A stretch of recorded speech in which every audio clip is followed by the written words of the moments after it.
x tends to এর অর্থ হলো x এর মান a এর সামান্য বড় অথবা সামান্য ছোট। ঠিক আছে, x এর মান x টেন্ডস টু a এর অর্থ দেখো এই বিশেষ দ্রষ্টব্যের মধ্যে আছে x টেন্ডস টু a এর অর্থ মানে x এর মান a হতে সামান্য বড় অথবা ছোট, সামান্য ছোট, কিন্তু কিন্তু x সমান হবে ইকুয়াল না। টু a হবে না, কিন্তু সমান হবে না। ওই যে আমরা বললাম 2 এর খুব কাছাকাছি বাম দিক থেকে 1.999999 এরকম হতে পারে, কিন্তু 2 হবে না। আবার 2 এর খুব কাছাকাছি ডান দিকে যেমন 2.000001 হবে, কিন্তু 2 হবে টু না। হবে না। এত কাছাকাছি যে 2 বলা যায় কিন্তু 2 হবে না। ঠিক আছে, 2 লিখবো কিন্তু আমরা 2 মানটা 2 হবে না। x টেন্ডস টু a এর অর্থ হলো কি x এর মান a এর খুব সামান্য কাছাকাছি, মানে a হতে সামান্য বড় অথবা ছোট, কিন্তু a হবে না। ঠিক আছে, তাহলে এটাকে x টেন্ডস টু a প্রতীকের সাহায্যে লেখা যায়। ওই যে ইংরেজিতে লিখে দিছে x টেন্ডস a, মানে তীর চিহ্ন দ্বারা টেন্স বুঝাইলো। এখন দেখো এই যে উদাহরণটা আমি দিছি, উদাহরণটা দেখো একটু এবার। ধরি চলরাশি x এর মান হলো পর্যায়ক্রমে প্রথম 1.9 ধরছে, পরে 1.99, পরে 1.99, এভাবে যাচ্ছে কিন্তু দুই এর দিকে যাচ্ছে, তাই না? এটা কোন দিক থেকে? বাম দিক থেকে দুই দিকে যাচ্ছে। আবার দেখো 2.1, 2.01, 2.001 এভাবেও দুইয়ের দিকে যাচ্ছে, দুইয়ের ঠিক কাছাকাছি চলে যাইতেছে, তাই না? প্রথম ক্ষেত্রে 2 অপেক্ষা ক্ষুদ্রতর থেকে বাম দিক থেকে x এর মান 2 এর নিকটবর্তী যাইতেছে। তাহলে সেই ক্ষেত্রে লিখছি আমরা কি, বাম দিক থেকে হইলে হবে x টেন্ডস টু 2 মাইনাস। বুঝা গেছে? কারণ সবসময় কোন সংখ্যার বাম দিকে থাকলে এটা ছোট হয়ে যায় না, ছোট হইলে মাইনাস। বাম দিক থেকে যদি সংখ্যার দিকে অগ্রসর হয় তাহলে সেক্ষেত্রে মাইনাস লিখবো, ডান দিক থেকে অগ্রসর হলে সেক্ষেত্রে আমরা প্লাস লিখবো।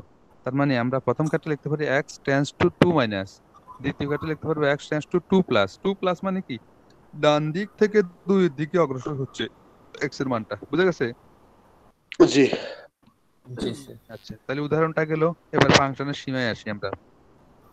বলছে চলরাশি x এর মান উভয় দিক হতে একটা নির্দিষ্ট সংখ্যা a এর দিকে অগ্রসর হয়ে এর সন্নিকটবর্তী হওয়ায় যদি ফাংশনটি f(x) একটি নির্দিষ্ট সংখ্যা l এর নিকটবর্তী হয়। আচ্ছা, বলছে ওই যে x চলরাশিটা উভয় দিক থেকে, ডান দিক থেকেও দুই এর দিকে আসতেছে, বাম দিক থেকেও দুই দিকে আসতেছে, ধরো এরকম আসতে আসতে যদি একটা ওই ফাংশনটা f(x) একটা ফাংশনটা একটা নির্দিষ্ট সংখ্যা 2 এর নিকটবর্তী হয়, একটা নির্দিষ্ট সংখ্যা, ধরো এটা l ধরছি আমরা এখানে, তবে l কে ফাংশনের সীমা বলা হয়। একে x টেন্ডস টু, এ দেখো limit x tends to a f(x) সমান l দ্বারা প্রকাশ করা হয়। l একটা নির্দিষ্ট সংখ্যা আসে, এটা আমরা অঙ্ক করতে গেলেই পাবো। ঠিক আছে, আচ্ছা এবার আসো ফাংশনের ডান সীমা। ডান সীমা তো আমরা বুঝাই ফেলছি, তাই না? ডান সীমা হলো কি, ডান দিক স্যার থেকে প্লাস ওই আসলে। নির্দিষ্ট সংখ্যার কাছাকাছি দিকে আসলে, ঠিক আছে, আসলে সেটা হচ্ছে ডান সীমা। আর বাম সীমা হচ্ছে বাম দিক থেকে ওই নির্দিষ্ট সংখ্যার কাছাকাছি গেলে সেটা হচ্ছে বাম সীমা। আর সেটার মান হবে কত? ডান দিক থেকে আসলে L1 ধরছে, বাম দিক থেকে গেলে L2 ধরছে, এই এটুকুই। আচ্ছা, এবার এফ এ এর অর্থটা কি? দেখো একদম 7.2 এর নিচে লেখা আছে, অবিচ্ছিন্ন ফাংশনের উপর লেখা আছে এফ এ এর অর্থ। ঠিক আছে, তাহলে এফ এ এর অর্থটা কি? এফ এ এর অর্থ হলো চলরাশি এক্স এর মান a এর খুবই নিকটবর্তী, চলরাশি এক্স এর মান a এর খুবই নিকটবর্তী, ফলে এফ এক্স এর যে কোনো মান পাওয়া যাবে এবং সেই মান limit x tends to A F x আকারে প্রকাশ করা যায়। এক্স এর খুবই নিকটবর্তী মানে জানি এক্স টেন্ডস টু এ, খেয়াল করে ভালো করে, x tends to A equal to F x দিছে না, তাহলে এক্স টেন্ডস টু এর নাম এ না দিয়ে যদি আমরা এক্স টেন্ডস টু 2 লিখতাম, 2 লিখে এফ এক্স এর একটা ফাংশন লিখতাম, যে কোনো একটা ফাংশন, সেখানে ওই ফাংশনে এক্স এর জায়গায় এক্স এর মান 2 বসায় যে মানটা পাইতাম সেটাই লেখা যায় আমাদের। বুঝতে পারছো? মানে ওই এক্স টেন্ডস টু এ মানে কি, এ তো না, এর খুব কাছাকাছি, কিন্তু এ লেখা যায়। এ লিখে আমরা এফ এক্স এর জায়গায় এফ এক্স ফাংশনে এক্স এর জায়গায় এক্স এর মানটা বসায় যে মানটা পাবো সেটাই। এখন আমরা দেখো এরকম একটা অঙ্কে চলে যাই আমরা। হ্যাঁ, অঙ্কটা আমরা এই আমি স্ক্রিন শেয়ার করতেছি, অঙ্কটা তোমরা একটু দেখো। হ্যাঁ, অঙ্কটা হচ্ছে তোমার 190 পৃষ্ঠার 6 নাম্বার অঙ্ক আর 9 নাম্বার অঙ্ক। এই দুইটা অঙ্কেই সবচাইতে বেশি ইম্পর্টেন্ট, এই দুইটা অঙ্কে বেশিবার আসছে, এই জন্য এই দুইটা অঙ্কে আমি করছি। ঠিক আছে, তোমরা একটু স্ক্রিনটা শেয়ার করতেছি, আমরা একটু দেখো তোমরা। স্যার কত নম্বর স্যার? 6 number 9 number. ওই যে 190, আমি স্ক্রিন শেয়ার করতেছি, স্ক্রিন শেয়ার করলে দেখবা। ঠিক আছে,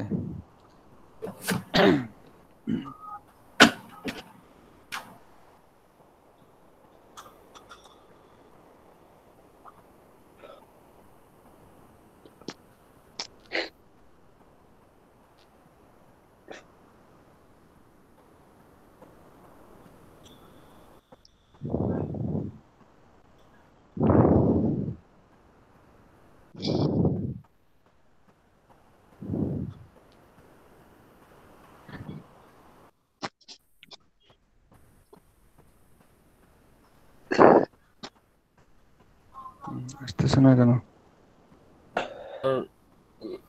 স্যার রাইট বাটন ক্লিক করে হ্যাং হয়ে গেছে, মিউট দেন। আর ওটা হ্যাং হয়ে গেছে দেখে মনে হয়।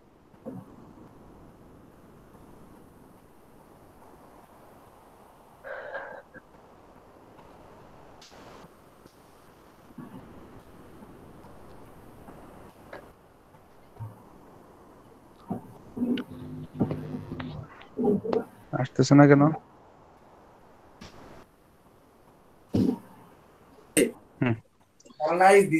আসছে। আচ্ছা, অঙ্কটা দেখা যায় তো নাকি? জি স্যার। জি স্যার স্যার। একটু জুম করেন।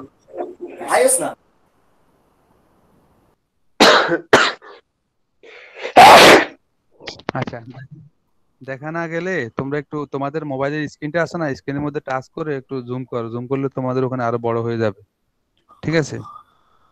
তখন আরো ক্লিয়ার দেখবা তোমরা। আচ্ছা, তাহলে আমি শুরু করি, হ্যাঁ? জি স্যার।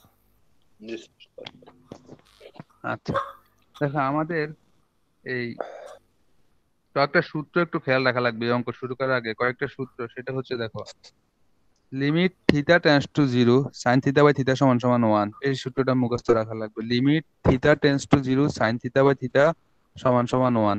এটা হচ্ছে অনুশীলনী 7-এর এই 6 নাম্বার অঙ্কটা, 190 পৃষ্ঠার 6 নাম্বার অঙ্ক আর এই 9 নাম্বার অঙ্ক। তোমরা খেয়াল রাখবা শুধু এই সূত্রটা, limit theta tends to zero, theta জিরোর দিকে যাচ্ছে হইলে সাইন থিটা বাই থিটা সমান ওয়ান। ঠিক আছে, এটা হবে। এই সূত্রটা দিয়ে ম্যাক্সিমাম অঙ্ক সব আমরা শেষ করে ফেলবো এই অধ্যায়ের। হ্যাঁ, এখন দেখো আরেকটা সূত্র আছে, 1 - cos 2 থিটা সমান সমান 2 sin² থিটা। যেহেতু আমাদের সূত্রটা হচ্ছে সাইন থিটা বাই থিটা, তাহলে কস থাকুক যেটাই থাকুক আমরা সাইনে নিয়ে আসবো। ঠিক আছে, সূত্রটা হচ্ছে সাইন থিটা বাই থিটা সমান ওয়ান, আমাদের আছে কস, আর তাহলে আমাদের সাইনে আনতে হলে 1 - cos 2 থিটা সমান 2 sin²থিটা। এই সূত্রটা আমাদের একটু মুখস্থ রাখা লাগবে। ঠিক আছে, এখন দেখো 1 - cos 2 থিটা এই আকারে আমাদের নিয়ে আসা লাগবে এই 1 - cos 7x কে। তাহলে দেখো 1 - cos 2 থিটা না, তাহলে 2, দেখো থিটা আমাদের 7x আছে। এখন যেহেতু আমাদের 2 আনা লাগবে 1 - cos 2 থিটা বানার জন্য, তাহলে একটা 2 দিছি আমরা। এখন এই 2টা বেশি লিখছি না আমরা, বেশি লেখার কারণে জি স্যার। 7x এর নিচে একটা 2 দিয়ে, 2 দিয়ে দিলে শুট আমাদের ওই আউট। থিটা হয়ে যাবে। এখন এই 2 আর এই 2 কেটে দিলে, 2 আর এই 2 কেটে দিলে তাহলে আমাদের ওই 7x থাকলো। কিন্তু আমাদের একটা সূত্র হয়ে গেল 2 দেওয়ার কারণে, 1 - cos 2 থিটা, থিটা এখন আমাদের 7x/2। তাহলে 1 - cos 2 থিটার সূত্র কি? সূত্রটা শিখলাম 2 sin² থিটা। তাহলে উপরে ও নিচে যা আছে তা, 3x² যা আছে তাই। তাহলে উপরে 1 - cos 2 থিটার জায়গায় আমরা লিখলাম 2 sin² থিটা, থিটা হচ্ছে 7x/2। ঠিক আছে, আর নিচে 3x²। এবারে আমাদের এখন একটা জিনিস খেয়াল করবে, এই যে ধ্রুবক সংখ্যা যেগুলো, এগুলো আমরা সবসময় লিমিটের বাম পাশে নিয়ে আসতে পারবো। এখানে উপরে আছে ধ্রুবক হচ্ছে 2, নিচে আছে ধ্রুবক হচ্ছে 3, 2/3 এটাকে আমরা লিমিটের বাম পাশে নিয়ে আসলাম। দেখো একবার লিমিটের বাইরে নিয়ে আসছি 2/3। হুম, তাহলে আর থাকলো কি, limit x tends to 0 sin²7x/2। খেয়াল করো, sin²7x/2, আর নিচে x² আছে শুধু কেবল, তাই না? এখন একটা জিনিস আমরা খেয়াল করব, আমাদের সূত্রটা কি? Limit theta tends to 0 sine theta by theta. খেয়াল করো ভালো করে, limit theta tends to 0 sine theta by theta. এখন সাইন থিটা হচ্ছে 7x/2, নিচেও যদি আমরা থিটা লিখি, দেখো থিটা আমরা নিজেরা লিখে ফেলছি সূত্র বানানোর জন্য, সাইন থিটা বাই থিটা বানানোর জন্য। দেখো নিচে আমাদের আছে শুধু x², কিন্তু আমরা লিখে ফেলছি 7x/2। আর ওই যে সাইনের উপরে স্কোয়ার আছে, খেয়াল করো এক্স এর উপরে স্কোয়ার আছে, পুরো স্কোয়ারটা উপরে দিয়ে দিলাম। তার মানে উপরে যা আছে তা ঠিক লিখছি, কিন্তু নিচে একটু বেশি কিছু লিখছি। বেশি কিছু কি লিখছি? এক্স এর উপরে স্কোয়ার দিছি, ঠিক আছে, x² ঠিক আছে, কিন্তু 7/2 এটা বেশি লিখছি না? তাহলে 7 এর উপরে স্কোয়ার দিলে 7×7 = 49, 2 এর উপরে স্কোয়ার দিলে 2×2 = 4, মানে 49/4 একটু বেশি লিখছি আমরা। এখন এটা তো আছে নিচে ভাগ আকারে, এই পাশে যদি আমরা গুণ আকারে দিয়ে দেই, তাহলে আমাদের এটা কি হয়ে যাবে, এটায় আর এটায় কেটে দিলে আবার নিচে শুধু x² থাকে। দেখো তাহলে 7×7 = 49, 2×2 = 4, এটা বেশি লিখছি যেটা, এটাকে আবার 49/4 আবার গুণ করে দিছি। তাহলে এই 49/4 আর এই 49/4 কাটাকাটি করতে পারি আমরা, তাহলে আমাদের নিচে x স্কয়ার থাকলো। তার মানে আমরা বেশি কিছুই লিখি নাই আর, এই 2 তো বাইরে নিয়ে গেছি, এই 3 তো বাইরে নিয়ে গেছি, তাহলে sin 7x/2 7x/2 whole square, এই যে সাইন স্কয়ারটা এটা একদম উপর দিয়ে দিয়েছি, হোল স্কয়ার দিয়ে দিয়েছি। এই লাইনটাই সবচেয়ে বেশি পেয়েছেন, এটা তো এটা বুঝছো নি তোমরা, একটু বলো, কেউ না বুঝে থাকলে আবার আমার প্রশ্ন করো, স্যার একটু সমস্যা আবার নেই, কোন বুঝিয়ে। জায়গায় বুঝো না আমি একটু বলি। স্যার উপরও 7x নিচেও খেয়াল করো 7x। আমাদের, এটাই তো আমাদের সূত্রটা, আমি প্রথমে বলছি সূত্রটা শিখে লাগবে কি, limit theta tends to 0 sine theta by theta সমান 1। সূত্রটা দেখো, তার মানে সাইন থিটা বাই থিটা, সাইনের সাথে থিটা যেটা থাকবে নিচেও ওইটাই বানানো লাগবে আমাদের, যেটাই থাকুক আমরা ওটা বানানো লাগবে, থিটা বানানো লাগবে। এখন আমাদের সূত্র অনুসারে তাহলে সাইন থিটা বাই থিটা আনা লাগবে না, মানে সাইন থিটা হচ্ছে 7x/2, তাহলে 7x/2 তো নিচেও আনা লাগবে সূত্র বানানোর জন্য, খেয়াল করো, লাগবে না? এখন উপরে আছে সাইন স্কোয়ার 7x/2, তাহলে স্কোয়ারটা একদম উপরে দিয়ে দিলাম, হোল স্কোয়ার দিয়ে দিলাম, তাহলে সাইন 7x/2, উপরের লাইন তো ঠিক আছে, সমস্যা নাই নাকি, শুধু নিচের একটু। এখন ওই যে 7x/2, নিচেও 7x/2 লিখছি, কারণ হলো কি আমাদের দেখো নিচে আমাদের এক্স স্কোয়ার আছে, তাহলে এক্স এর উপরে স্কোয়ার দিলে স্কোয়ার থেকে গেল।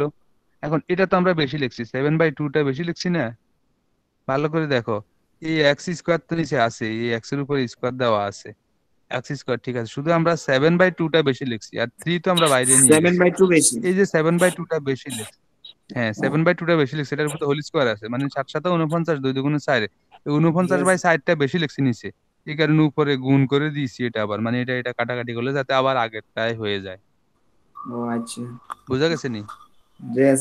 এখন জি দেখো আমরা তারপরে বলছি তারপরে ধ্রুবক সহজ আছে। সংখ্যা যেগুলো আছে, হ্যাঁ ধ্রুবক সংখ্যা যেগুলো আছে সেগুলাকে আমরা বাম পাশে নিয়ে আসবো, আমরা আগেই বলছি, তাহলে 49/4 এটা লিমিটের বাম পাশে নিয়ে চলে আসছি, দেখো 49/4 ইন্টু লিমিট, এই দেখো x টেন্স টু যদি 0 হয় তাহলে 7x/2 টেন্স টু 0ই হবে, x এর মান যদি 0 দিকে যেতে থাকে 7x/2 এটার মানও 0 দিকেই যাবে।